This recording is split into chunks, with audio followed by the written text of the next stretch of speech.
E já estamos de volta, dando continuidade aqui à nossa entrevista com o Dr. Carlos Alexandre Garcia, oftalmologista.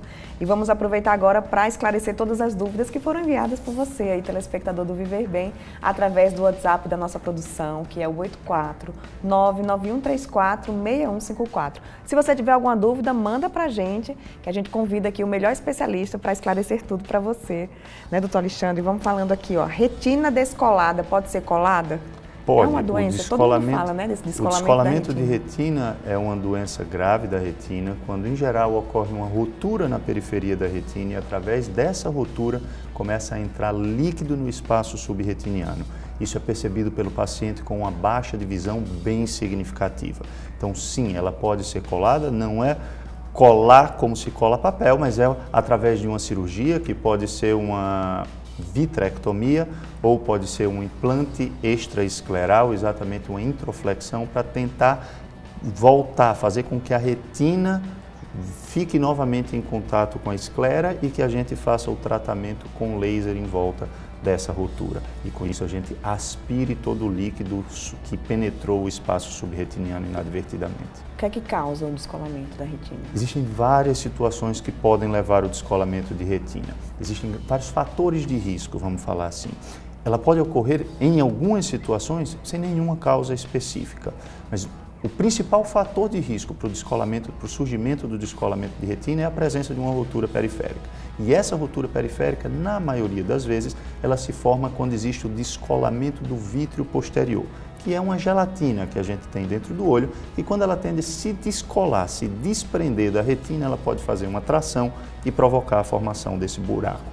Esse descolamento do vítreo posterior, ele pode ser favorecido em algumas situações, pela idade, trauma, cirurgias oculares prévias, tudo isso são fatores que podem favorecer o descolamento do vítreo posterior, principalmente de forma abrupta, e esse descolamento do vítreo posterior levar à formação da ruptura e, consequentemente, ao descolamento de retina.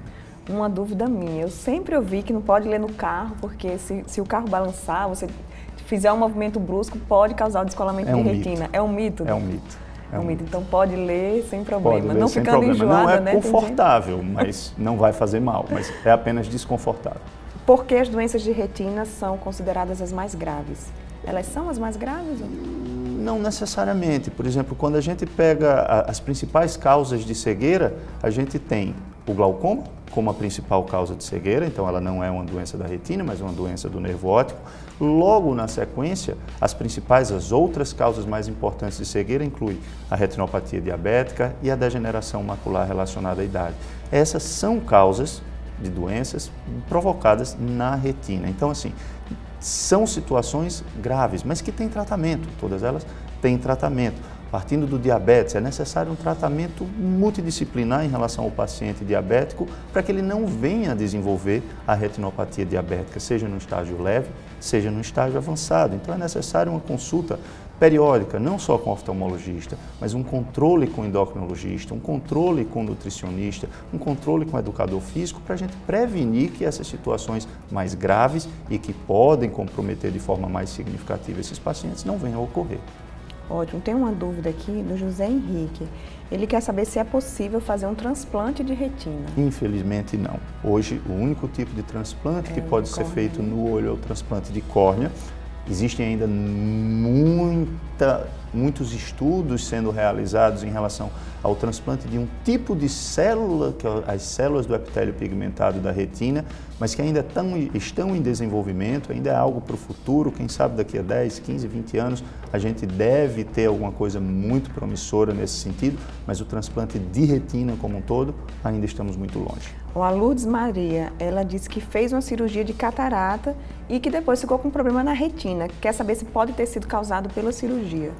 Existem diversos tipos de complicações que podem estar associadas à cirurgia de catarata. É difícil a gente falar sobre o problema específico dela, mas vamos citar que existem sim problemas na retina que podem ser provocados por uma cirurgia de catarata, em especial por uma cirurgia de catarata mal sucedida. Vamos lá, um exemplo é a própria descolamento de retina. Como eu citei um pouco antes, o trauma cirúrgico ele pode favorecer o descolamento de retina, mesmo em cirurgias de catarata que foram um sucesso. Então, às vezes uma cirurgia que foi um sucesso favorece o descolamento do vítreo posterior e esse descolamento do vítreo posterior favorece a formação da rotura e a formação de um descolamento de retina. Então, não ocorre somente em casos mal sucedidos, pode ocorrer também em casos bem sucedidos. Pedro Paulo quer saber a partir de que idade você deve fazer a cirurgia da catarata? Não tem uma idade. Quando se tem catarata, deve-se fazer a cirurgia da catarata. Tem que esperar a catarata evoluir ou você pode fazer já no início? O ideal é que se faça quando já existe algum comprometimento visual. Por exemplo, independente do paciente ter 25 anos de idade ou o paciente ter 90 anos de idade. Se tiver catarata, que venha justificar um procedimento para tentar melhorar o potencial visual daquele paciente, isso pode ser feito independente da idade. Maria Cláudia de Maceió disse que o filho dela tem 2 anos e não fez teste do olhinho, se ainda pode fazer nessa idade. Pode sim, não vai ser o teste do olhinho propriamente dito, mas vai ser um exame de rotina na criança. O ideal do teste do olhinho é que se faça nos primeiros 30 dias de vida, não necessariamente na primeira semana, até porque é uma semana mais traumática, tanto para a criança sair, ainda não foi imunizado, quanto para a mãe, principalmente quando é um parto cesárea, que ainda tem uma certa dificuldade de locomoção e se torna muito desagradável e desconfortável sair de casa. Mas que seja feito nas primeiras semanas de vida, com 30 dias, ou se passar um pouquinho também não é problema, não precisa desesperar se passar um pouco, mas que seja feito nessas primeiras semanas. O que é diagnosticado nesse teste do olhinho? A ideia do teste do olhinho é exatamente a gente excluir as principais causas de cegueira do recém-nascido. Então, isso vai incluir a catarata congênita, o glaucoma congênito, malformações